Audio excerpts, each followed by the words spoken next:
हाँ तो कैसे हैं आप लोग। रेवाड़ी में नगर परिषद चुनाव से पहले ऐसा सियासी भूचाल आया है जिसने नेताओं की नींद उड़ा दी है और जनता का सब्र अब जवाब दे चुका है।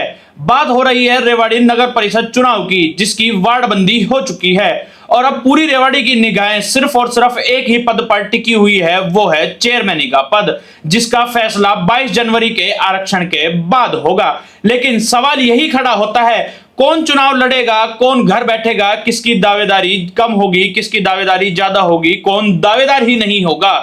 फिलहाल सभी संभावित उम्मीदवार खामोशी की चादर ओढ़े सोए नजर आ रहे हैं, क्योंकि वार्डबंदी के बाद वोटों का पूरा गणित बिगड़ सा गया है।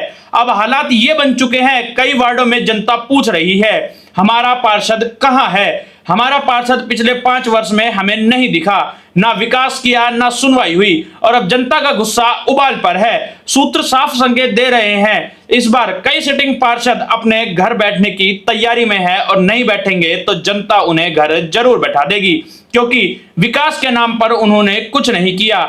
धरना देने की बात हो या नगर परिषद के खिलाफ बोलने की बात हो, परंतु कैसे बोलते वो सत्ता में थे काम नहीं कर पाए, और जो सत्ता में नहीं थे वो इस डर में काम नहीं कर पाए या इस डर में उनके खिलाफ नहीं बोल पाए कि हमारा काम नहीं होगा, हमारे वार्ड में पैसे नहीं लगेंगे। इसी में आगे क्रम में हम बढ़ते हैं कि रेवाड़ी में अब ये सिर्फ एक चुनाव ही नहीं रह गया है, चुनाव तो होगा ही पर ये खाली चुनाव नहीं, ये सत्ता के खिलाफ एक जन आक्रोश बनता नजर आ रहा है।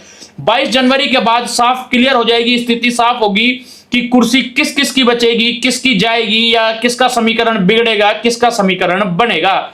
बने रहिए एचआर न्यूज के साथ, आपको जल्द हम अपडेट देते रहेंगे सारा नगर परिषद चुनाव का, एक एक खबरें अंदर बारीकी से आपको दिखाएंगे। और चैनल को लाइक कीजिए, सब्सक्राइब कीजिए और शेयर जरूर कीजिए।